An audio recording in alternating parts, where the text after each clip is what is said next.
Hello दोस्तों, welcome back to the channel horizon classes.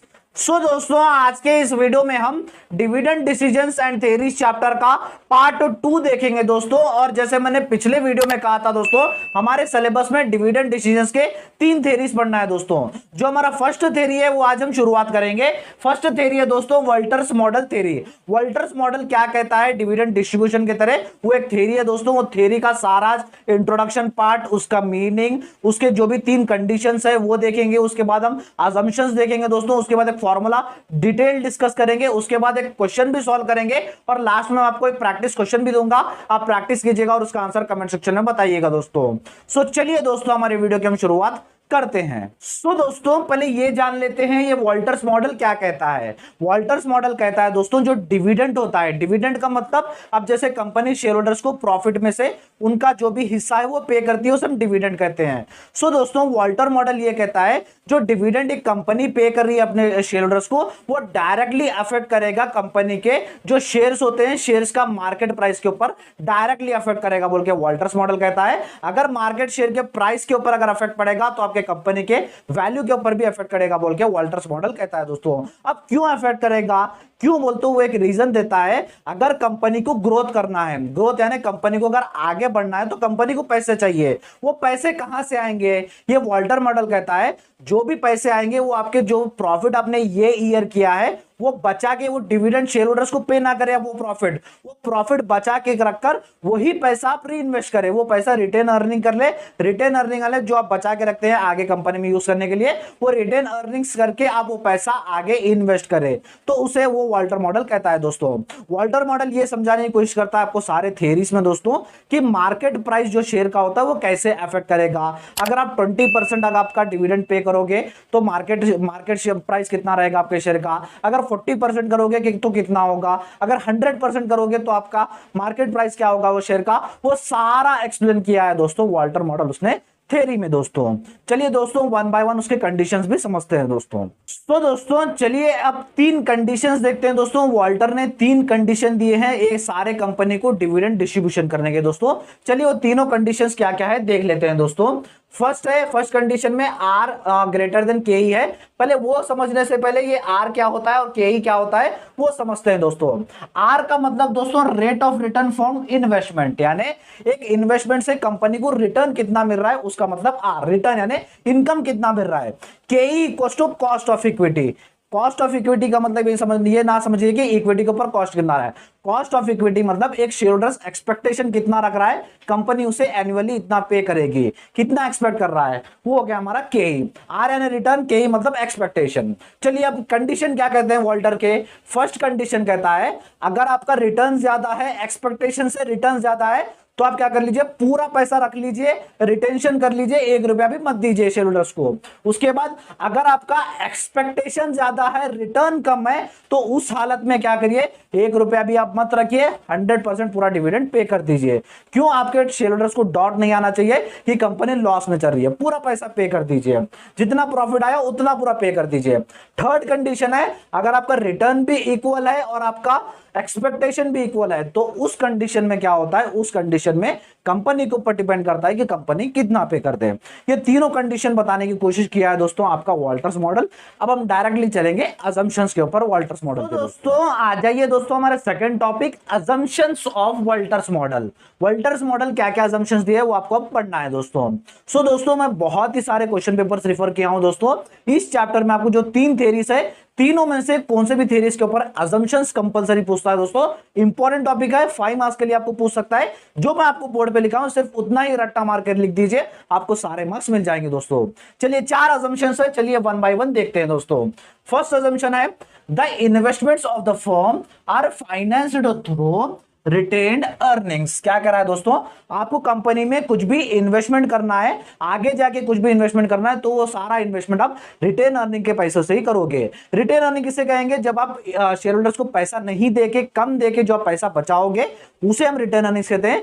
जो भी आपको इन्वेस्टमेंट का आगे जाके पैसा लगना है वो आप सारा पैसा रिटर्न अर्निंग से लोगे। And the firm does not use external sources, कोई सा भी दूसरा सोर्सेस से आप पैसे उठा नहीं सकते।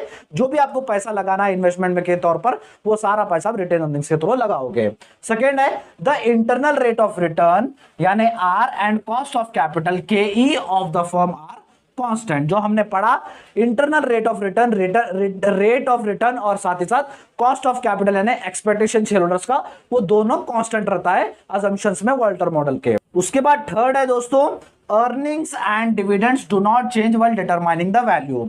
सो जो भी अर्निंग्स कह लीजिए या तो फिर डिविडेंड्स कह लेंगे, ये आपका चेंज नहीं होगा जब आप वैल्यू डिटरमाइन कर रहे हो कंपनी का जब वैल्यूएशन कर रहे हो तो ये चेंज नहीं होंगे आपके अर्निंग्स एंड डिविडेंड्स। क्यों सर? क्यों मतलब all the earnings are either distributed as dividend और इन्वेस्टेड इंटरनली इमीडिएटली।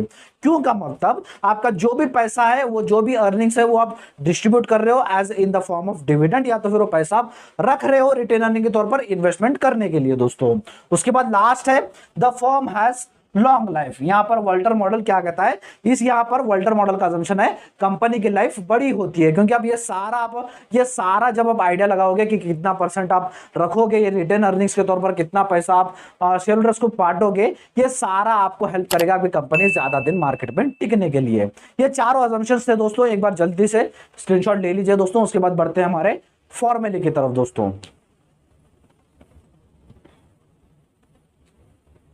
तो दोस्तों चलिए अब आ जाइए दोस्तों हमारे फॉर्मूले की तरफ दोस्तों। चलिए पहले अच्छे से फॉर्मूला डिस्कस करेंगे, क्योंकि आपको सारे प्रॉब्लम्स फॉर्मूले के ऊपर ही रहेंगे दोस्तों। फॉर्मूला है दोस्तों P equals to D divided by KE plus R in the bracket E minus D divided by KE whole divided by KE, ये अपना फॉर्मूला है दोस्तों। चलिए one by one detail discuss करते हैं। P का मतलब दोस्तों प्राइस ऑफ इक्विटी शेयर। जैसे दोस्तों वॉल्टर क्या कहता है, आपके कंपनी में आप डिविडेंड कितना पे करोगे वो डायरेक्टली अफेक्ट करेगा आपके मार्केट प्राइस के ऊपर इक्विटी शेयर्स के। सो दोस्तों वही P आपको फाइंड आउट करना है इस सारे प्रॉब्लम में दोस्तों, यानी मार्केट प्राइस क्या होता है इक्विटी शेयर्स का, वो आपको फाइंड आउट करना है दोस्तों।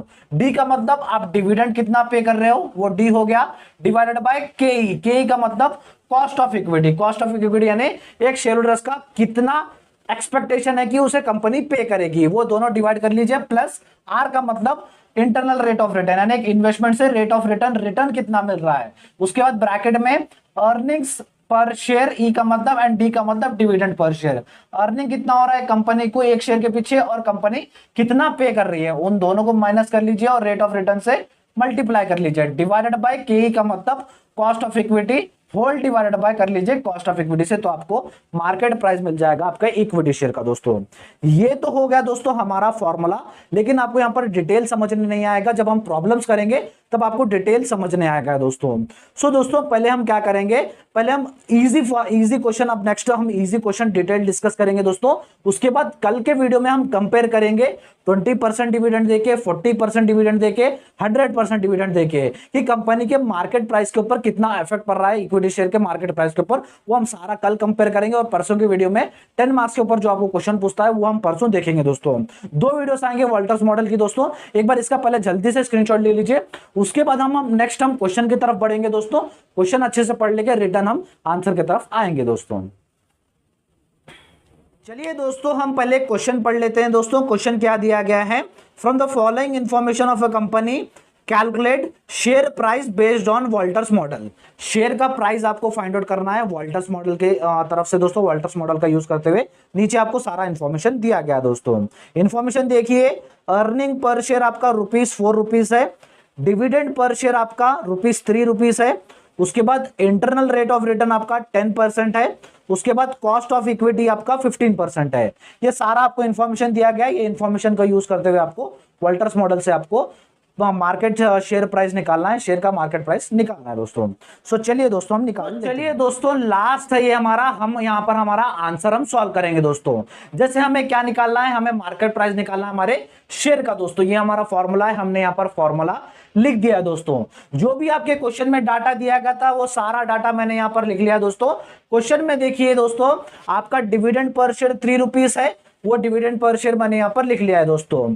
उसके बाद आपका कॉस्ट ऑफ इक्विटी आपके क्वेश्चन में 15% है, कॉस्ट ऑफ इक्विटी 15% लिख लिया है दोस्तों।